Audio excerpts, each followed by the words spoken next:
ये वीडियो थोड़ा सा लंबा जरूर हो सकता है, बट ये साइंस तुम्हारा पूरा सॉर्ट कर देगा एक एक चीज के साथ। भैया कितनी बुक्स बनानी है, क्या पढ़ना है, ये टॉपिक वो टॉपिक, अच्छा डिलीटेड सिलेबस क्या है, अच्छा डिलीटेड सिलेबस ये है तो जो बचा सिलेबस है उससे ये स्ट्रेटेजी होगी, अच्छा न्यूमेरिकल्स नहीं होता है, अरे थ्योरी याद नहीं होती, अरे ये टॉपिक एनसीईआरटी से करूं या नोट से पढ़ूं, फिर किसकी बुक यूज करूं, ये रेफरेंस वो रेफरेंस, सैंपल पेपर क्या करूं, मतलब क्या, ये सारी चीजें। इस लंबा वीडियो जरूर होगा, बट एंड तक अगर तुमने देखा ना तो पूरा दिमाग जो है तुम्हारा खुल जाएगा और तुम्हें इससे ज्यादा साइंस के लिए किसी चीज की जरूरत नहीं पड़ेगी। इसके बाद सिर्फ पढ़ने की जरूरत पड़ेगी, पर पढ़ना कैसे है उसके ऊपर जो दिमाग खपाना होता है वो खपाना बंद कर दोगे। इस वीडियो के अंदर मैं तुम्हें गधा मजदूरी करना नहीं बताऊंगा कि 50 चीजें कर लो, इतनी मेहनत कर लो, उतना वो कर लो।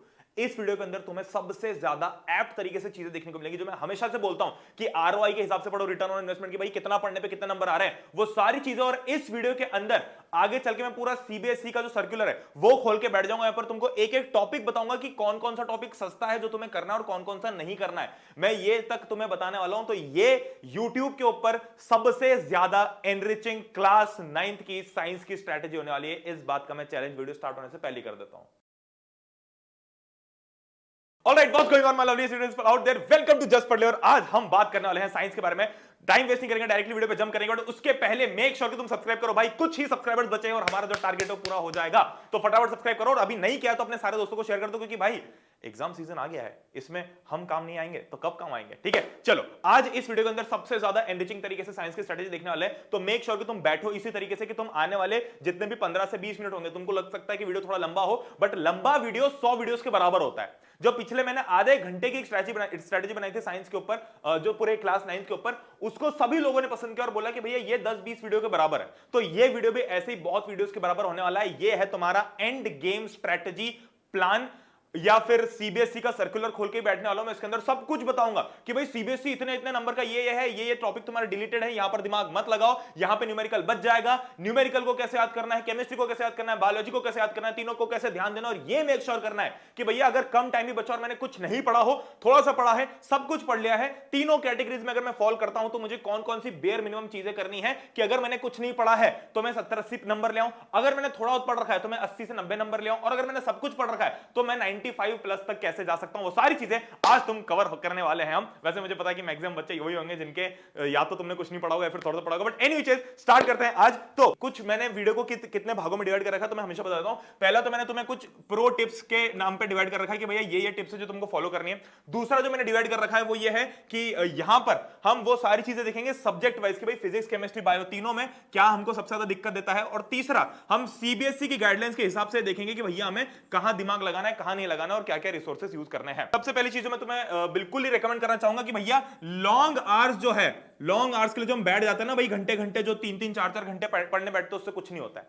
क्योंकि क्या होता है ना कि जितना भी स्मार्ट बंदा हो, 40 से 50 मिनट से ज्यादा का अगर तुम टाइम निकाल रहे हो तो उसके ऊपर तुम्हारा अटेंशन बनने ही नहीं वाला है। ये चीज का ध्यान रखना भाई, तुम कितने भी धुरिंदर आदमी हो, 50 मिनट या 1 घंटे के बाद वो टाइम आ ही जाता है जब हम कुछ भी पढ़ रहे हो ना, उसको कोई फायदा नहीं है। तो हमको जहां पढ़ाई का रिटर्न नहीं मिल रहा है वहां पढ़ाई करना बंद कर देना है। ध्यान से सुनो, जहां पढ़ाई का रिटर्न नहीं मिल रहा है वहां पढ़ाई करना बंद कर देना है। रात में नींद आ रही है, लग रहा है अगर कि भैया जो मैं पढ़ता रहा हूं मेरे सिर के ऊपर से जा रहा है, कई बार ऐसा हो जाता है कि हम नींद में होते पर फिर भी पढ़ना होता है और वो किताब खोल के बैठ गए और उसको रटते देखते जा रहे हैं और थोड़े टाइम के बाद में वो चीजें भूल जाते हैं। मतलब अरे 1 मिनट, मैं चौथी लाइन पे कब आया, मैं तो दूसरी लाइन पढ़ रहा था। तो तुमने ये लाइन पढ़ी, ये लाइन पढ़ी, ये लाइन पढ़ी, ये लाइन पढ़ी, फिर तुमको रियलाइज हो गया अरे मैं तो ये लाइन ही भूल गया।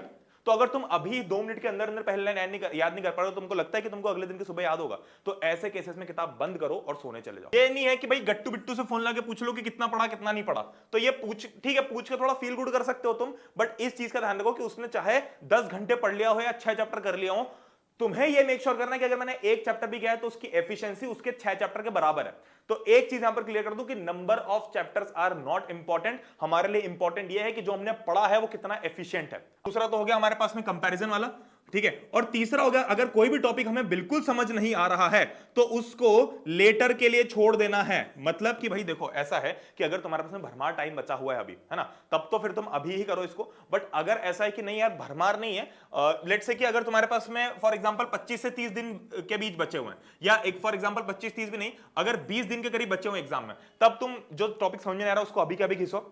दूसरा, मैं सब बच्चों के लिए सारे सिनेरियोस क्लियर कर रहा हूं। अगर तुम्हारे पास में लेट्स से फॉर एग्जांपल 10 दिन बचे हुए हैं, तो इन 10 दिनों में तुम ये जो लेटर में आने वाले टॉपिक्स हैं इनके रिलेटेड बस क्वेश्चंस रीड करोगे एक बार, ठीक है, इनके रिलेटेड बस क्वेश्चंस रीड करोगे, तुम ज्यादा इसमें दिमाग नहीं लगाओगे।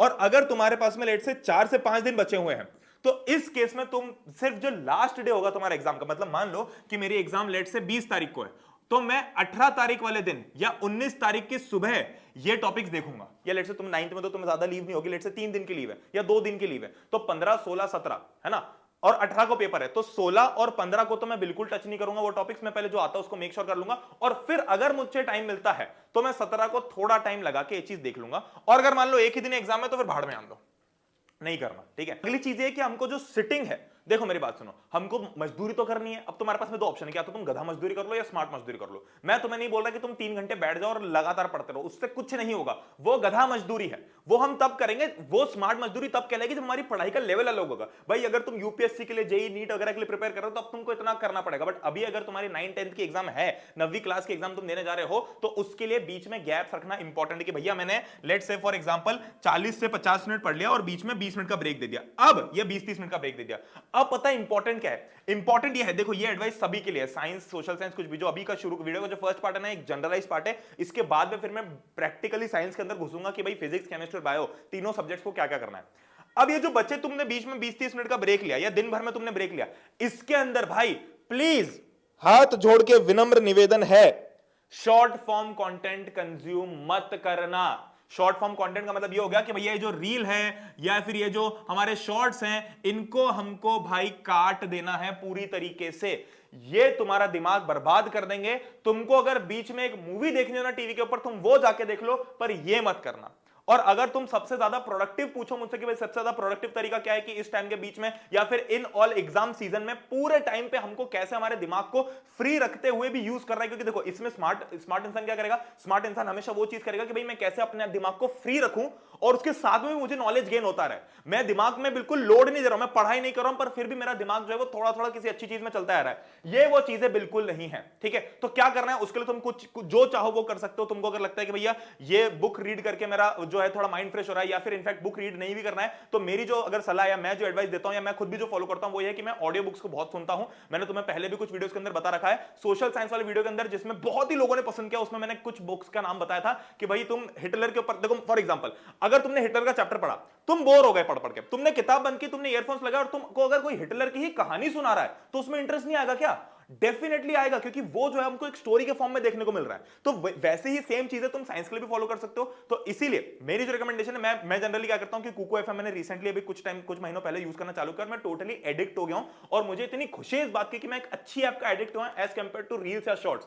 तो हम क्या करते हैं, मैं क्या करता हूं, मैं सोते टाइम या कभी भी फ्री टाइम में ईयरफोन्स लगा के बैठ जाता हूं और कुको एफएम के ऊपर उनके पास में 10,000 बुक्स से ज्यादा की लाइब्रेरी है, उसमें जो भी बुक्स मुझे पसंद आती है उस टाइम पे वो मैं सुनने लग जाता हूं लेजिट। अब ये सेम चीज तुम भी कर सकते हो अपने साथ में, बट चूंकि एडवांटेज ये है कि हमें आंखों पे स्ट्रेन डालने की जरूरत नहीं है। तुम बस ईयरफोन्स लगाओ और तुम सुनने लग जाओ। तो मैं जो बुक्स रिकमेंड करता हूं, तुम पूछते हो कि भैया आप कौन सी बुक्स रिकमेंड करते हो, तो बुक्स जो है वो साइंस के लिए अगर मैं रिकमेंड करूं, देखो सोशल साइंस के अंदर बहुत सारी कर रखी है, फिर से मैं बुक्स रिकमेंड कर दूंगा, तो यहां पर स्क्रीन पे देखने को मिल जाएगी जो मेरी रिकमेंडेड बुक्स है, जो मैं सुन रहा था थोड़ी थोड़ी करके। एटॉमिक हैबिट्स जो किताब है वो बहुत अच्छी, मतलब मैंने थोड़ी थोड़ी पढ़ी है, तो उसके अंदर बस ये बता रखा है कि तुम्हारी जो डेली लाइफ की जो छोटी छोटी हैबिट्स होती हैं उनको तुम कैसे बदल सकते हो अपने आप को एक अच्छा इंसान बनाने में। तो वो भी मैं रिकमेंड, मतलब ये जनरल रिकमेंडेशन है, क्योंकि मैं जनरल ज्ञान भी तुम लोगों को देता हूं। सिर्फ ये किताबी ज्ञान मुझे पता है कि सिर्फ इसका कुछ जीवन में मोल नहीं है, जो मैं ओवरऑल बताता हूं वो चीजें काम की होती है। अगर तुम लोग कुको एफएम में इंटरेस्टेड हो तो तुम जाके उनका 1 मंथ का सब्सक्रिप्शन प्लान भी ले सकते हो। तो तुमको ऐसा जरूरी नहीं कि भाई पूरे साल भर का लेना है, अगर तुमको बस ट्राई आउट करना है, बस तुमको देखना है कि भाई 1 महीने चला के देखते हो, तो तुम ले सकते हो। और उसकी जो प्राइस है वो 99 थी, पर अब तुम जस्ट पढ़ ले 50 जो कोड है ये लगा सकते हो। ये फर्स्ट 250 लोगों के लिए वैलिड है, जो डिस्क्रिप्शन में मैंने कोड भी डाल रखा है और लिंक भी डाल रखे। अगर तुम वहां से जाते हो तो जो 99 का सब्सक्रिप्शन है ये 50% डिस्काउंट होकर सिर्फ 49 रुपीज का रहेगा। तो तुम 49 मतलब मुश्किल से 50 रुपए में फिर तुम चाहो तो उसको अपग्रेड भी कर सकते हो। तो ये ऑप्शन तुम्हारे पास मैंने डिस्क्रिप्शन में तुमको लिंक दे रखी है। अब जो इसमें अगली चीज करनी है हमको, पांचवी तो मैंने तुमको बता दी कि भाई तुम ऑडियो बुक्स यूज कर सकते हो, ठीक है, अपना माइंड फ्रेश करने के लिए। तो ये एक जनरल एडवाइस होगी। इसके बाद में एक और चीज है कि भैया हमको ओवर रिविजन नहीं करना है। ओवर रिविजन मतलब देखो क्या होता है ना, एक होती है भाई, एक होती है गधा मजदूरी, एक होती है स्मार्ट मजदूरी, एक होती है बेवकूफाना मजदूरी। इसका मतलब क्या है कि जो टॉपिक मेरे को आता है, जो टॉपिक मुझे पूरी तरीके से पता है, उसको बस मैं देखे जाऊंगा। तो क्या हमारे पास में इतना फ्री समय है कि हमको जो आता है वो बार बार हम देखते जाएं? तो वो चीज हमको नहीं करना है। एक बार कर लिया रिवीजन, 2 बार कर लिया, अब वो चीज बिल्कुल दिमाग में बैठ गई। अब तुम क्या करोगे ना, तुम क्या करोगे मुझे पता है, तुम एक्चुअली खोलोगे, अरे तुम ये ऐसा करोगे कि हमने किताब खोली, इस किताब के अंदर हमको ये 5-6 लाइन याद थी, अब मैं क्या कर रहा हूं, इसी को बार बार रीड कर रहा हूं, इसी को बार बार रीड कर रहा हूं, तो मुझे ऐसा कॉन्फिडेंस, फेक कॉन्फिडेंस बूस्ट मिल रहा है कि भैया मुझे तो सब आता है, पर उसी के बाद वाले पेज पे तुमको यहां पर एक फूटी लाइन नहीं आती। तो ऐसे रिवीजन का कोई मतलब नहीं है। इतनी बार भी नहीं करना है कि हम सब छोड़ के सिर्फ ये करने लग जाएं, हमको आगे भी बढ़ना है। तो ये चीज का ध्यान रखना है कि हमको ओवर रिवीजन बिल्कुल नहीं करना है, ठीक है। अब आते हैं वीडियो के पार्ट 2 के ऊपर, जहां पर मैं ये डिस्कस करने वाला हूं कि हम फिजिक्स, केमिस्ट्री और बायोलॉजी में अभी क्या क्या हमको टिप्स फॉलो करनी है। सबसे पहला डायरेक्टली स्टार्ट करते हैं, say no to every reference book that exists. कोई रेफरेंस बुक से कुछ पढ़ाई नहीं करनी है, सिर्फ एक जो एनसीईआरटी नाम की किताब है हमारे पास में, वो हमारी गीता है, वो हमारी बाइबल है, वो हमारी कुरान है, सब कुछ हमारा इस एनसीईआरटी किताब को ही करना है। अब एक एक टिप सुनते जाओ। देखो मैं ना अगले जो पार्ट के अंदर, मतलब इसी वीडियो के अगले जो सेक्शन के अंदर, जब मैं पूरा का पूरा वो तुमको खोल के बताऊंगा सीबीएसई का सर्कुलर, उसमें थोड़ी और चीजें बताऊंगा डिस्क्रिप्शन में। बट अभी अगर सबसे पहले बताऊं तो एनसीईआरटी जो है इसके अंदर भी देखो फिजिक्स, केमिस्ट्री और बायोलॉजी में क्या डिफरेंस है, फिजिक्स, केमिस्ट्री, बायोलॉजी, है ना। अब फिजिक्स के अंदर तुम्हें पूरी एनसीईआरटी अगर तुम रीड नहीं भी करते हो, देखो तुम एनसीईआरटी तो एक बार रीड कर लोगे, यहां फिजिक्स के अंदर तुमको रीड करते टाइम दिमाग नहीं लगाना। ध्यान से समझो, हमने क्या किया, हमने अगर फिजिक्स का कोई लेक्चर देख लिया, अब फिजिक्स का लेक्चर देखने के बाद मुझको समझ में तो सब आ गया कि भैया इस टॉपिक का ये मतलब है, इस टॉपिक का ये मतलब है, इस टॉपिक का मतलब है। अब मैं जब इसको पढ़ूंगा ना एनसीईआरटी से, तो मैं क्या करूंगा, जो ऊपर तुम्हारी हेडिंग होती है एनसीईआरटी में, जो ब्लैक कलर की बोर्ड में होती है, उसके नीचे बहुत सारा माल मसाला लिखा होता है, हम क्या करेंगे, जब जैसे मैंने लेक्चर देखा उसके बाद में मैं सारी की सारी एक बार हेडिंग्स को देख लूंगा। लेक्चर देखते से ही मैं एक बार क्या करूंगा, हेडिंग से, फिर लेक्चर देखते देखते, अगर तुम मेरा भी देख रहे हो ना, तो देखते देखते तुम हेडिंग देखते हैं ना कि अच्छा प्रणय भैया ने ये वाली हेडिंग जो है वो कवर करवा दिया, ये वाली हेडिंग कवर करवा दिया, अच्छा ये वाली हेडिंग पूरी थ्योरेटिकल थी, अच्छा ये मुझे रीड करनी है, ठीक है, तो ये कवर नहीं हुई है। तो ऐसे कर करके तुम सारी की सारी हेडिंग, वैसे तो मैं सब कुछ ही कर कराता हूं, पर ऐसे कर करके सारी हेडिंग्स पे एक टिक लगा दो। इससे क्या होगा, तुम्हें पता चल जाएगा कि भाई एनसीईआरटी दिख कैसे रही। कई बार क्या होता है कि हम सिर्फ लेक्चर देख के एग्जाम में बैठ जाते हैं और एनसीईआरटी के अंदर वो जो टॉपिक होता है वो नहीं देखते, तो वहां पर एक दो शब्द रह जाते हैं जिससे हमारी एग्जाम के अंदर नंबर नहीं बनते। तो हमें उस टाइम पे सिर्फ टॉपिक्स देख लेना।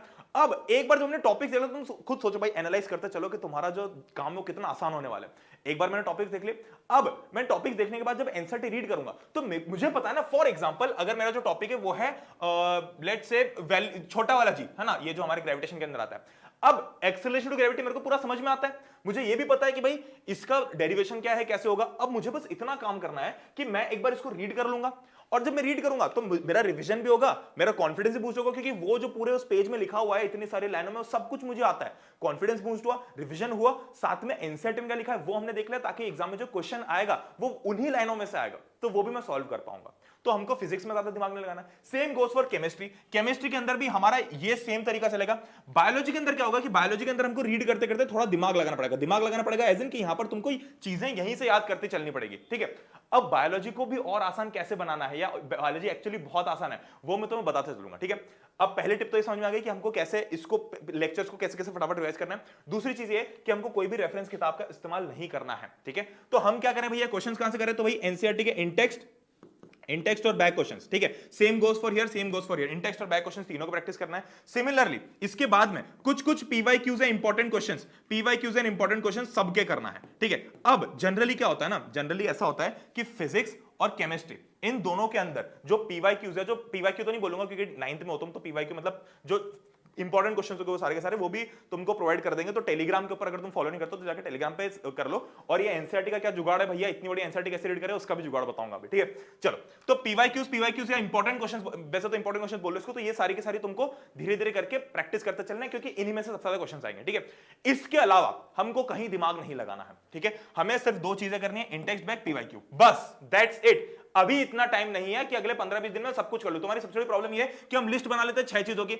उनमें से होती एक भी नहीं है, तो दिमाग अलग खराब होता है, मोटिवेशन लूज होता है, और फिर हम जो इतना सारा दिमाग यहां वहां फैला रहे होते हैं उससे टाइम वेस्ट, एनर्जी वेस्ट, सब कुछ होता है। 6 चीजें नहीं करनी है, 2-3 चीजें करनी है जो बिल्कुल काम की होगी, बिल्कुल एप्ट होगी, क्योंकि हमको ना 10 तीर से 10 निशाने नहीं लगाने, हमको एक तीर से एक निशाना लगाना, ताकि मेहनत भी कम लगे पर निशाना सही जाना चाहिए।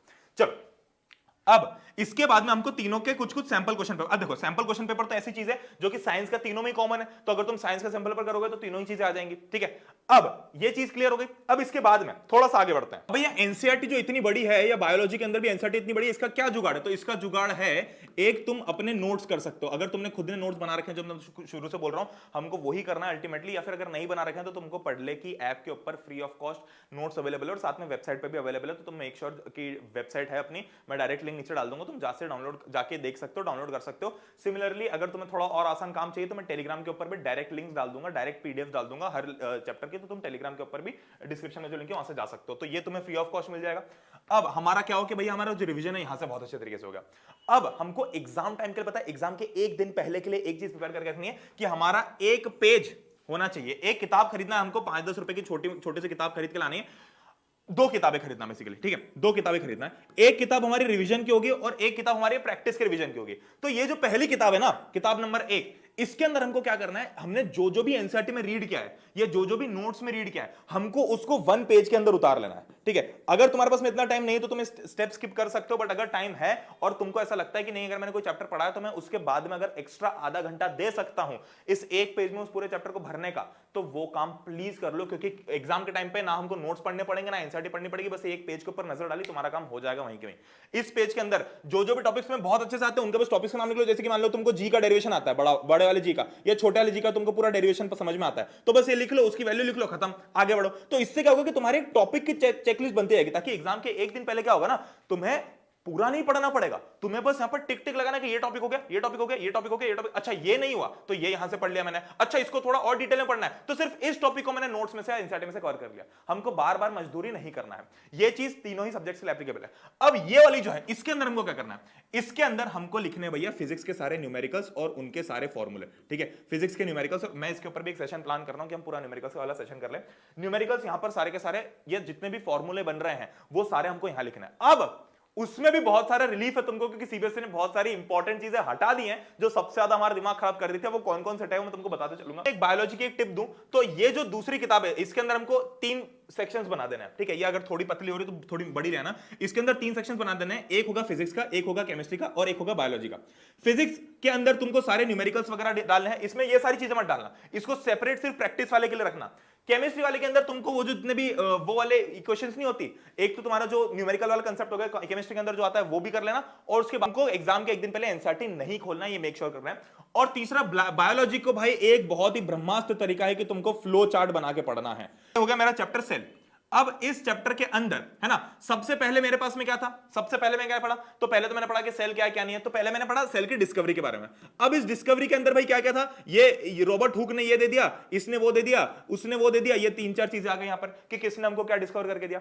उसके बाद में फिर हमारे पास में आता है कि भैया सेल जो है उससे ऑर्गन कैसे बनता है, तो भाई सेल हो गया, फिर उससे बन गया, सेल से हमारा टिश्यू बन गया, टिश्यू से ऑर्गन, ऑर्गन से ऑर्गन सिस्टम और फिर उससे बॉडी, ये लिख लिया। फिर उसके बाद में आती है हमारे पास में सेल कौन से 2 टाइप मेनली, ठीक है, तो प्लांट और एनिमल। अच्छा उसके पहले भी हमारे पास में यूकैरियोटिक प्रोकैरियोटिक, तो टाइप्स ऑफ सेल्स में तुम्हारे पास में आ गया यूकैरियोटिक प्रोकैरियोटिक, फिर इधर तुमने लिख लिया प्लांट और एनिमल, ठीक है। तो ये क्या हो गया भैया, इस एक पेज के अंदर तुम्हारा सब कुछ हो गया। अब आते हैं कि भैया इस टाइम पे हमको क्या क्या चीजों का ध्यान स्पेशली और रखना है, वो भी चीज बताता हूं। सबसे पहले भैया जब हम सैंपल पेपर करेंगे ना, तो हमें भैया टॉपिक कौन कौन से पढ़ना है। देखो मैंने तुमको बताया कि भाई बार बार एक ही टॉपिक नहीं पढ़ना है, तो हमें एनालाइज कैसे करें, उसको तुम सैंपल पेपर से कर सकते हो, जो भी सैंपल पेपर तुम यूज करते हो। अब तुमने एक बार सैंपल पेपर कर दिया, 30 क्वेश्चन है, 30 क्वेश्चंस में से मान लो कि मेरे 10 क्वेश्चंस जो हैं, अब वो जो 10 क्वेश्चंस है मेरे डायरेक्टली बन गए, बिल्कुल बिल्कुल आराम से आंख बंद करके बन गए। 10 क्वेश्चन से मुझे दिमाग लगाना पड़ा, इसमें हो सकता है कि भाई न्यूमेरिकल्स हो या कोई ऐसा क्वेश्चन आ गया कि भैया इसका मतलब क्या है, तो मुझे थोड़ा सोचना पड़ा। और फिर बचे हुए 10 क्वेश्चन जो वो ऐसे हो गए तुमसे बिल्कुल नहीं हुए, तो इस केस में ये क्वेश्चन हम वापस नहीं करेंगे जो हमको समझ में आ गए। ये और ये क्वेश्चंस के अंदर हम प्रायोरिटी इसको देंगे जो हमको थोड़े बहुत आ रहे हैं पर दिमाग लगाना पड़ रहा है, ताकि अगली बार ये वाली कैटेगरी में चले जाए। और ये जो बचे क्वेश्चंस है इनको हम एक बार देखेंगे कि भैया ये टॉपिक्स कौन कौन से हैं। डायरेक्टली उनको याद करते मत बैठ जाना, हमको यहां पर ना क्वेश्चंस याद नहीं करने। तुमको लग रहा है कि भाई ये 10 क्वेश्चन हो गए, इनको हटाओ। ये जो बचे 20 क्वेश्चन है जिनमें तुम्हारे या तो नहीं हुए या फिर ऐसे हुए, तो उसके बस टॉपिक्स देखना कि भैया मुझसे है ना ग्रेविटेशन का न्यूमेरिकल नहीं हुआ, या मुझसे वर्क एनर्जी पावर के अंदर ये एनर्जी वाला डेफिनेशन मुझे याद नहीं आया, है ना। तो वो टॉपिक्स याद रखना कि अच्छा मुझसे ग्रेविटेशन के अंदर न्यूमेरिकल नहीं हुआ तो कहां का नहीं हुआ, अच्छा मुझसे बॉयंसी वाला नहीं हुआ, अच्छा आर्किमिडीज प्रिंसिपल वाला नहीं हुआ, तो मैं आर्किमिडीज प्रिंसिपल एक बार पूरा रिवाइज करूंगा। हमको इस क्वेश्चन को याद करने से मतलब नहीं है, हमारे सैंपल पर सॉल्व करने का मतलब ये नहीं कि हमको क्वेश्चन आ रहे कि नहीं आ रहे, उसका मतलब ये है कि हमारे टॉपिक्स क्लियर है कि नहीं है। तो हमको इस टॉपिक से मतलब है जो मुझसे नहीं हुआ। ये 10 और ये 10, ये जो 20 क्वेश्चन के अंदर मान लो कि 10-12 टॉपिक्स हैं, वो टॉपिक्स मुझे पढ़ने हैं, इसको भाड़ में आना दो, ये आ गया है तुमको, इसको बस लास्ट में देखेंगे। अब इन टॉपिक्स पर फोकस करना, और उसमें से भी अरे गायब हो गए, उसमें से भी वो टॉपिक्स पर्टिकुलरली जो कि हमारे थोड़े से आ रहे हैं पर हमारा बन सकते हैं बहुत अच्छे से, तो ये टॉपिक्स करना है, और उसके बाद में फिर हम ये टॉपिक्स पाएंगे, ठीक है। चलो अब सैंपल पर देख ले भैया कि हमको सैंपल पर से कैसे ज्ञान लेना है। अब अगले टॉपिक के ऊपर आते हैं जो कि भैया एनसीईआरटी के हिसाब से या सीबीएसई के हिसाब से फिजिक्स केमिस्ट्री बायोलॉजी कितना टाइम देना है, कैसे मैनेज करना है, और एक एक सब्जेक्ट के अंदर मैं कैसे मेक श्योर करूं कि इसके जो नंबर आ रहे हो मुझे पूरे मिले, यहां से मैं कुछ नंबर चुरा लूं, यहां से कुछ नंबर चुरा लूं। वो जो चीज है जो सीबीएसई की गाइडलाइंस के हिसाब से मैं तुम्हें बताने वाला हूं, वो अब नेक्स्ट लेवल होने वाले, तो ये वाला पार्ट बिल्कुल भी मिस मत करना, ठीक है। चलो, तो अब आया था भैया हम यहां पर ये रहा हमारा ये जो सीबीएसई की तरफ से कोर्स स्ट्रक्चर निकला हुआ है, इसके अंदर बहुत सारी ऐसी चीजें जो कि डिलीटेड भी हैं, तो तुम्हें सब एक एक करके बताता चल रहा हूं मैं, ठीक है। चलो, सबसे पहले तो ये समझो, अब तुम्हें यहां पर थोड़ा सा लॉजिक लगाना है, ठीक है। अब दिमाग लगाते लगाते चलेंगे, हम सब स्मार्टली काम करेंगे। ये हमारा हो गया केमिस्ट्री, ठीक है। ये हो गया हमारा बायोलॉजी, ये हो गया हमारा, ये हमारा फिजिक्स है, और जो लास्ट वाला है फूड रिसोर्सेज, मतलब ये भी बायोलॉजी के अंदर आता है। तो ये सीबीपीबी ऐसा करके हमारे पास में। अब केमिस्ट्री भैया 25 मार्क्स का आएगा, बायोलॉजी 22 मार्क्स का आएगा, ठीक है। ये जो हमारा पूरा का पूरा फिजिक्स है वो 27 मार्क्स का आएगा, और ये जो फूड प्रोडक्शन है ये 6 मार्क्स का, मतलब 22 + 6 यानी कि 28 मार्क्स का बायो आने वाला है। अब मेरी बात सुनो, साइंस को एज अ होल देखना, इसका मतलब क्या है? इसका मतलब ये है कि हमें फिजिक्स केमिस्ट्री बायोलॉजी को अलग अलग तो करना नहीं जाके कि अलग पेपर देना, हमको देना तो साथ में। और जो हमारा अल्टीमेट पेपर होगा जो 80 मार्क्स का होगा, उस 80 मार्क्स में से मुझे कोई ये थोड़ी बताएगा कि तेरे फिजिक्स में इतना, तेरे केमिस्ट्री में, मुझे सबको ये थोड़ी बताना है, मेरे को तो बस वो 80 मार्क्स में से लाना है ना। तो हम इनको एज अ होल देखेंगे, ठीक है। पहली चीज बायोलॉजी के अंदर, अब देखो आते जाओ, एक एक करके समझाते जाता हूं तुमको। देखो ये वाला जो है बायोलॉजी के अंदर कुछ कुछ चीजें तुम्हारे भाई डिलीटेड कर दी इन लोगों ने, मतलब काफी सारी चीजें जो अभी मैंने रिसेंटली देखा, ताकि तुम्हें कंफ्यूजन ना हो। ये हो सकता है कि स्कूल टू स्कूल कुछ डिपेंड कर रहा हो, बट चूंकि सीबीएसई की गाइडलाइंस है तो सारे स्कूल्स में ये चीज फॉलो होनी चाहिए, ठीक है। सबसे पहले बायोलॉजी डिस्कस करना चाहता हूं मैं। बायोलॉजी के अंदर तुम्हारा ये चैप्टर पूरा और दिया, डायवर्सिटी इन लिविंग ऑर्गेनिज्म, ठीक है। और जो तुम्हारा इसके बाद वाला जो चैप्टर है, इसके बाद वाला जो एक और चैप्टर है व्हाई डू वी फॉलो, ये भी पूरा उड़ा दिया, नेचुरल रिसोर्सेज भी पूरा उड़ा दिया। अब हमारे पास में बायोलॉजी के अंदर मेनली कौन कौन से चैप्टर बच रहे हैं? व्हाई डू वी फॉलो उड़ा दिया, नेचुरल रिसोर्सेज उड़ा दिया। अब हमारे पास में बचा है मात्र इंप्रूवमेंट इन फूड रिसोर्सेज, है ना। इंप्रूवमेंट इन फूड रिसोर्सेज बता है, इसके अंदर से हमारा सेल बचा है और इसके अंदर से हमारा टिश्यू बचा है। अब तुम खुद सोचो कि ये 3 चैप्टर्स हैं, इनमें कुछ नहीं है, टिश्यूज तो बहुत ही फुद्दू है, ठीक है, ये सेल्स भी बहुत ही फुद्दू है। तो मेरे हिसाब से जो हमको साल भर सता रहा था कि भैया बायोलॉजी से मन नहीं लगता, ये नहीं करता, मेरी बात सुनो, सबसे ज्यादा रिटर्न बायोलॉजी देगा, ये लिख के ले लो। क्योंकि 22 + 6 28 मार्क्स का बायोलॉजी है, जिसके अंदर मात्र 3 चैप्टर्स है, और ये जो है दिमाग वाले नहीं है, इसको बस याद रखना है, इसमें लॉजिक आए ना आए, बस वही चीजें यार, वही घिसी पिटी चीजें घुमा घुमा के आएंगी। तो इसके अगर तुमने मात्र एनसीईआरटी रीड कर ली, इंटेक्स क्वेश्चन, बैक क्वेश्चन इतना भी कर लिया, तो भाई तुम बहुत अच्छी लेवल पे हो। तो इसलिए बायोलॉजी बहुत यहां पर इंपॉर्टेंट होने वाली है। तो एक चीज मैंने ये बता दी तुमको। अब थोड़ा लॉजिक खेलते हैं, ठीक है। अब भाई सबसे देखो मैटर, ठीक है। अब ये हमारा आ रहा है 25 मार्क्स का। अब इस 25 मार्क्स में से हमारा क्या क्या आने वाला है? देखो 25 मार्क्स में से तुम्हारा ये सब कुछ आएगा। कहां गया हमारा? ये देखो तुम्हारा पहला चैप्टर आएगा। अब पहले चैप्टर के अंदर भी जो तुम्हारा ये था सेपरेटिंग, अच्छा सेकंड चैप्टर जो इस मैटर एंड स्क्वायर, उसके अंदर जो एक ऐसी इंपॉर्टेंट चीज थी जिससे 1 मार्क के क्वेश्चंस बनते हैं, 2 मार्क्स के क्वेश्चंस बनते हैं, जो बिल्कुल दिमाग खराब कर देते हैं। और ये ऐसी चीज है कि भैया इतना सारा पढ़ना पड़ता है फिर भी 1-2 मार्क्स का आता है, वो चीज उड़ा दी है, तो पढ़ना ही है। एक्सक्लूडिंग सेपरेटिंग द कंपोनेंट्स, तो सेपरेटिंग द कंपोनेंट्स वाला जो तुम्हारा सेंट्रीफ्यूगेशन है ना, सेपरेटिंग फनल, फिर ये हो गया वो वेपराइजेशन, फिर क्या था यार वो क्रोमेटोग्राफी, ये सब उड़ा दिया, इसकी कोई जरूरत नहीं। अब स्ट्रक्चर ऑफ एटम, ठीक है। अब मैं बताता हूं तुमको, ये जो है एटम्स एंड मॉलिक्यूल्स, ये जो चैप्टर है, इसके अंदर जो एक सबसे ज्यादा सताने वाली चीज है, जिसको मैं बिल्कुल अलग से ही पढ़ाता हूं, मोल कंसेप्ट, वो उड़ा दिया है। मोल कंसेप्ट नहीं आ रहा है इसके हिसाब से। मोल कंसेप्ट इज रिलेटेड, बस तुम्हें एटॉमिक और मॉलिक्यूलर मास तक पता करना है, उसके अलावा मोलर मास कहीं भी नहीं लिखा है इस पूरे के पूरे में, ठीक है। तो ये जो मैंने लिस्ट निकाली है एक, ये भी मैंने नेट के ट्रस्टेड, इंटरनेट से बिल्कुल ट्रस्टेड सोर्सेज से निकाली है। एटम्स एंड मॉलिक्यूल्स में से मोल कंसेप्ट डिलीटेड है, ठीक है। तो यहां से हमारे न्यूमेरिकल्स हमको करने नहीं है। अब बचा क्या भैया फिर केमिस्ट्री के अंदर? अब बचा है कि भैया जो चौथा चैप्टर है वो है। अब चौथा चैप्टर तो वैसे इजी है ना। तो ये देखो, ये थ्योरेटिकल चैप्टर है, इसके अंदर जो तुम्हारा न्यूमेरिकल वाला कंसेप्ट था वो उड़ा दिया है। सेकंड चैप्टर के अंदर जो तुम्हारा ये वाला कंसेप्ट था जिसमें तुमको थोड़ा याद करना पड़ता था और बस एग्जांपल्स बहुत सारे रटने पड़ते थे, वो उड़ा दिया है। और फर्स्ट चैप्टर तो तुम्हारा वैसे इजी था। अच्छा, इसके अंदर से भी फर्स्ट चैप्टर के अंदर से जो बोस आइंस्टाइन कंडेंसेट वाला है ना, ये वाला जो ये plasma and boss Einstein condensate, ये भी हटा दिया। और जो सेकंड चैप्टर है इसके अंदर से तुम्हारा सारा ये जो सेपरेटिंग कंपोनेंट्स वाला है वो पूरा का पूरा उड़ा दिया है, इसमें से मोल कंसेप्ट उड़ा दिया है, और बाकी स्ट्रक्चर से कुछ भी डिलीटेड नहीं है। तो अब इससे हमारा फायदा क्या है भैया, ये क्यों बताया आपने? मैंने इसलिए बताया कि देखो केमिस्ट्री जो था, जो थोड़ा लॉजिकल लग रहा था, अब वो लॉजिकल से हटके काफी हद तक थ्योरेटिकल बन चुका है। तो अभी यहां पर हमको थ्योरी ज्यादा करनी है, ठीक है, क्योंकि सारी चीजें थ्योरेटिकल है। कहां कहां पे तुम्हारा दिमाग खराब होगा जो तुम्हें वो उसके अंदर लिखना है, वो भी तुम्हें बता देता हूं। अब देखो इसके अंदर तुम्हारा जो सबसे ज्यादा दिमाग खराब करने वाली चीज है वो क्या होगी? वो ये होगी कि भैया यहां पर मुझे जो केमिस्ट्री के अंदर वो वाला जो हमारी वाली टेबल होती है ना, जो कॉलॉइड वाली होती है। तो ऐसी जो इंपॉर्टेंट टेबल्स हो गई वो तुमको बस याद करनी है। उसके अलावा एटम्स और मॉलिक्यूल्स में कुछ बचा ही नहीं यार। बस एक चीज है, देखो दोनों चैप्टर्स में जो कॉमन आएगी वो है वैलेंसी और आयन। अब वैलेंसी और आयंस दोनों ही चैप्टर में कॉमन है, थर्ड और फोर्थ चैप्टर में। तो ये तुमने बस एक बार पढ़ा बहुत अच्छी तरीके से, मेरे किसी वीडियो से पढ़ लिया, बहुत अच्छे से समझ में आएगा, तो तीसरे और चौथा चैप्टर दोनों का काम हो गया। तो ऐसे कर करके हमको टाइम और चीजें चुराते चलनी है, ठीक है। अब हम कहां और चोर बन सकते, देखो हम बिल्कुल चोरी करने वाले हैं। अब आते भैया, देखो डाइवर्सिटी तो पूरा हटा दिया, सबसे गंदा चैप्टर था तो पूरा हटा दिया। अब फिजिक्स पे आते हैं। अब फिजिक्स के अंदर मोशन चैप्टर लॉजिकल था, इसके अंदर जो एक थोड़ा थ्योरेटिकल थोड़ा याद करने वाला पोर्शन था, equation of motion by graphical method, और तीनों इक्वेशन का जो डेरिवेशन था कि भैया वो ग्राफ ड्रॉ करना होता था और हमको डिराइव करके आनी थी तीनों इक्वेशन, वो तीनों का पार्ट उड़ा दिया। जो जो लॉजिकल था अब वो प्योरली लॉजिकल बचा, अब इसमें कोई भी तुमको याद करने वाली चीज बची नहीं, तो ये एक बहुत अच्छी बात है। Force and laws of motion के अंदर तुमको कंजर्वेशन ऑफ मोमेंटम हटा दिया है। ये जो भाई एक्टिविटी थी, ये जो था, ये अगेन एक ऐसा डेरिवेशन था जो हमको करने में बड़ा सताता था, वो उड़ा दिया है। अब वर्क एनर्जी के पार के अंदर कमर्शियल यूनिट ऑफ एनर्जी हटा दी भाई। मतलब जो अकेले न्यूमेरिकल आते थे, जहां से 3-4 नंबर का न्यूमेरिकल आता है, बहुत सारे लोगों को, हालांकि इजी टॉपिक है तो मुझे बुरा लगा कि हटाया, बट फिर भी हटा दिया। और साउंड के अंदर तुम्हारा पूरा जो सोनार है, स्ट्रक्चर ऑफ ह्यूमन ईयर है, साउंड नीड्स अ मीडियम, ये पूरा हटा दिया। तो चलो ये तो मैंने वैसे भी नहीं पढ़ाया साउंड के अंदर तुमको, बट ये तो दोनों पूरे उड़े हुए हैं। तो इससे हमको फिजिक्स के क्या ज्ञान मिलता है, इससे हमको फिजिक्स का ज्ञान मिलता है कि देखो अब मेरा फिजिक्स, अब देखो एक और चीज बता दो तुम्हें कि अकॉर्डिंग टू 10th का पैटर्न, 10th वाले पैटर्न के हिसाब से सीबीएसई ने ऐसा लिखा है कि करीब करीब 22% पेपर जो है वो न्यूमेरिकल बेस्ड रहता है। तो इसको अगर मैं अपनी 9th के हिसाब से कैलकुलेट करूं 80 मार्क्स में से, तो 80 मार्क्स में से करीब करीब, ये तुम कंफर्म करना एक बार अपने टीचर से, 17 से 18 मार्क्स के बीच में तुम्हारे न्यूमेरिकल्स आएंगे। न्यूमेरिकल्स मतलब सम, जिसमें तुमको वही प्लस माइनस ऐड मल्टीप्लाई वो सब करना होता है। अब लॉजिकली समझते हैं, 17 से 18 नंबर तुम्हारे न्यूमेरिकल्स आ रहे हैं। अब ये जो न्यूमेरिकल्स है, क्या है बायोलॉजी से आएंगे? नहीं। क्या ये केमिस्ट्री से आएंगे? केमिस्ट्री में बचा क्या है? कुछ भी नहीं बचा। तो मुश्किल से मुश्किल 3-4 नंबर का यहां से आ सकता है, या चलो 5 मार्क्स का आ सकता है। अब जो बचे हुए न्यूमेरिकल्स है लॉजिकली 10 से 12 मार्क्स के, वो कहां से आएंगे? वो आएंगे तुम्हारे इनमें से, है ना। अब इसमें से भी जो वर्क वाला कंसेप्ट था, जिसमें से ज्यादा बड़ा न्यूमेरिकल आ सकता था, वो हट चुका है। तो मेन जो तुम्हारे न्यूमेरिकल्स आएंगे वो कहां से आएंगे भैया? बस कुछ 4-5 टॉपिक्स है, इसमें से जो सबसे ज्यादा इंपॉर्टेंट जो एक न्यूमेरिकल पक्के पक्के आएंगे वो बॉयंसी वाला आ जाएगा, ठीक है। फिर force and laws of motion में जो तुम्हारा वो वाला था लास्ट वाला पार्ट, जो मोमेंटम वाला, जिसके अंदर तुमको रिकॉल वेलोसिटी कैलकुलेट करनी होती है, वो आ जाएगा। तो ऐसे करके तुम्हारे पास में टॉपिक्स बचे कितने कम है अगर तुम इस तरीके से देखो तो ये 17-18 मार्क्स तुम्हारे। अब मान लो कि तुमसे न्यूमेरिकल्स होते ही नहीं, कि भैया मेरे से तो न्यूमेरिकल्स बिल्कुल नहीं हो रहे, तुमने पूरा 17-18 मार्क्स उड़ा दिया।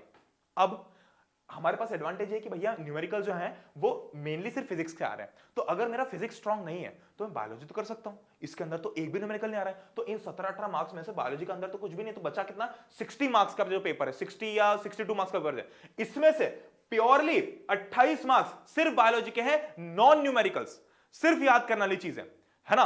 तो ये जो हमारा फ्लो चार्ट बनेगा उसमें सारी चीजें कवर हो जाएंगी। इसके बाद में मैटर वाला जो चैप्टर है, इसके अंदर तुम देखो, ये मतलब जो पूरा का पूरा केमिस्ट्री वो 25 मार्क्स का, 25 में से तुम्हारे 4-5 मार्क्स के न्यूमेरिकल्स आ सकते हैं, तो बचा हुआ 20 मार्क्स। अब इस 20 मार्क्स में से तुम्हें जो इंपॉर्टेंट थ्योरी है वो कौन कौन सी है? Last chapter structure of atom, जिसके अंदर तीनों मॉडल्स ऑफ एटम्स है, तो उससे क्वेश्चन पक्का बन जाएगा। जो हमारा फर्स्ट चैप्टर है उसके अंदर से जो तुम्हारा वो है कि भाई इससे इसके कन्वर्जन को क्या बोलते हैं, वो बन सकता है। फिर तुम्हारा जो is matter not as pure है, उसके अंदर जो तुम्हारा पूरा कॉलॉइड वाला है, जो कॉलॉइड वाला पूरा डब्बा है, उससे 2-3 मार्क्स बन सकता है। और एटम्स एंड मॉलिक्यूल्स से आयन, वैलेंसी और बाकी जो एटॉमिक मास, मोलर मास वाला बन सकता है। तो जो अब देखो लॉजिकली देखो, ये 17-18 मार्क्स के अगर न्यूमेरिकल्स आ रहे हैं अगर, है ना, 10th के उसके हिसाब से, तो हमारे केमिस्ट्री में से न्यूमेरिकल के टॉपिक क्या है? 2 तो टॉपिक है, 2-3 तो टॉपिक है। कौन कौन से भैया? एक तो एटॉमिक मॉलिक्यूलर मास, कुछ नहीं उसमें तो, क्योंकि मोल कंसेप्ट तो है नहीं, तो मोलर मास का तो तुमको यहां पर ज्यादा दिमाग लगाना नहीं है। अब एक चीज, केमिस्ट्री के अंदर एक वाला न्यूमेरिकल जो है वो बहुत ही है, जो पक्का पक्का पक्का आएगा, जो आइसोटोप्स वाला है, जिसके अंदर आइसोटोप्स वाले जो न्यूमेरिकल के अंदर हमको वो नहीं करना पड़ता कि भाई 3 आइसोटोप्स है या क्लोरीन के 2 आइसोटोप्स है तो इसका एवरेज एटॉमिक मास क्या होगा, they exist in the ratio of 3:1 या 75% 25%, तो उसको कैसे करना है, तो वो एक न्यूमेरिकल आएगा। तो ऐसे कर करके हमको बस ये नोट करते आना कि भाई न्यूमेरिकल के कंसेप्ट कितने बच रहे हैं। तो इस हिसाब से हमारा जो बायोलॉजी है ना वो सबसे ज्यादा स्कोरिंग है। तो इसलिए बायोलॉजी को बहुत अच्छी प्रायोरिटी देना, क्योंकि तुमको 80 मार्क्स लाना है। अब मान लो तुमको न्यूमेरिकल बिल्कुल नहीं आता, तुमको मान लो सिर्फ 7-8 नंबर के न्यूमेरिकल आते हैं, तो तुम्हारा 70 मार्क्स का पेपर तो सिक्योर हो सकता है ना, सिर्फ थ्योरी से, और थोड़े बहुत न्यूमेरिकल से थोड़े बहुत तो कर लोगे अगर सब कुछ आता है तो 70 मार्क्स का पेपर तो सिक्योर कर सकते हो। और जब हम न्यूमेरिकल की प्रैक्टिस करेंगे, जब हम 2-3 टाइप के न्यूमेरिकल सबके कर लेंगे, तो ये भी कर सकते हैं अचीव। तो ये कोई अनअचीवेबल टास्क नहीं लग रहा है, क्योंकि अब हमने चैप्टर वाइज देख लिया कि हमको कहां पे क्या दिमाग लगाना है। तो हमको इस हिसाब से एक एक चीज को ध्यान रखते हुए चलना है। और जो डिलीटेड है एक बार कंफर्म जरूर कर लेना अपने स्कूल के टीचर से कि भाई सही में है या नहीं, क्योंकि डिलीटेड तो है, देखो सीबीएसई तो बोल रखा है, पर क्या होता है कि कई बार स्कूल्स वाले जो है वो थोड़ा ज्यादा तुमको परेशान करने का अगर उसमें है तो वो कुछ हो सकता है। तो इससे हमको भाई इस वीडियो के अंदर हमको 2-3 सीख मिल गई है कि हमको क्या नहीं करना है। तो क्या नहीं के अंदर भाई अब कोई भी रेफरेंस बुक्स नहीं उठानी है, कोई बहुत सारे 50,000 क्वेश्चन नहीं करने हैं, स्पेशली साइंस के लिए। हमको बस ये चीज मेक श्योर करनी है कि अगर हम एनसीईआरटी करें तो एनसीईआरटी के हम पहले तो एक बार टॉपिक्स रीड कर ले, और जो नोट्स मैंने तुम लोगों को दिए हैं वो या फिर तुमने अगर खुद के बना रखा है तो वो नोट्स हमको भी फॉलो करके रखना है, ठीक है। अब हमारा थ्योरी थ्योरी कंप्लीट करना है। देखो हमको ना पूरे जो पहली बात तो पूरा जो केमिस्ट्री पूरा जो साइंस है उसको पहले तो पीसीबी में तुमने डिवाइड करते थे, अब इसमें डिवाइड करना बंद कर दो क्योंकि हमको एग्जाम देनी है। तो एग्जाम में डिवीजन किस टाइप से, एग्जाम में डिवीजन है भैया थ्योरी और न्यूमेरिकल्स। न्यूमेरिकल्स में तुम्हारा आ गया फिजिक्स और केमिस्ट्री, ये आ गया, और थ्योरी में जो तुम्हारा प्रॉपर थ्योरी वो है बायोलॉजी। ये तुम्हारा नंबर बना के देगा। ये लॉजिक नहीं लगाना है इसमें, जिसको कुछ नहीं आता है ना वो भी बायोलॉजी कर सकता है अच्छे से। तो 28 के 28 नंबर हमको वहां पर सिक्योर करना है। इंपॉर्टेंट डिफरेंसेस वगैरह तुमको किसी भी बुक में मिल जाएंगे यार, जो तुम लेके आते हो सैंपल पेपर वगैरह की। इनफैक्ट सैंपल पेपर की बुक लेते हो तो उसमें तुमको चीज मिल जाएगी। तो मेक श्योर कि हम इसको इस तरीके से देख के चलें। और ये जो स्ट्रेटेजी थी अब आती है इस एंड पे। देखो अल्टीमेटली एंड में पढ़ना तुमको ही है, ठीक है, पढ़ना तुमको ही है। बस एक चीज का मैं ध्यान यही देने का बोलूंगा कि एनसीईआरटी के टॉपिक्स मिस मत करना। इसके अंदर मैंने जो तुमको चीजें बताई हैं कि भाई हमको कैसे स्ट्रक्चर करना है अपने आप को, वो चीज ध्यान रखना। और जो मैंने 2 किताबें बताई है वो इस वीडियो का सबसे इंपॉर्टेंट पार्ट था कि हमको 2 अलग अलग किताबें अपने फंडे लिख के चलना है। तो with that being said we come to the end of this video. हम लेके आएंगे बहुत अच्छी अच्छी चीजें आने वाले टाइम में, और मुझे उम्मीद है कि वीडियो बहुत ही एनरिचिंग रहा होगा, बहुत ही पसंद आया होगा। मैं बहुत ही माफी चाहता हूं कि मैंने इसमें कोई बहुत तोड़फोड़ एडिटिंग नहीं की होगी, क्योंकि बड़ा सिंपल सा रखना था और तुम्हें पॉइंट टू पॉइंट चीजें समझानी थी। तो दैट बीइंग सेड हम लोग मिलते हैं नेक्स्ट वीडियो के अंदर। तब तक के लिए अगर तुम लोगों ने कुकू एफएम के ऊपर कोई बुक्स वगैरह नहीं सुनी, ऑडियो बुक्स, या तुमने अभी तक यूज नहीं किया, तो डिस्क्रिप्शन में लिंक है, जस्ट पढ़ ले 50 नाम का कूपन है जो तुम यूज करके आगे बढ़ सकते हो। तो दैट बीइंग सेड सब्सक्राइब करना बिल्कुल मत भूलना। मुझे अगर इंस्टाग्राम में फॉलो नहीं किया तो फॉलो भी कर लेना। हम लोग मिलते हैं नेक्स्ट वीडियो के अंदर, तब तक के लिए गुड बाय, टेक केयर, जय हिंद, वंदे मातरम।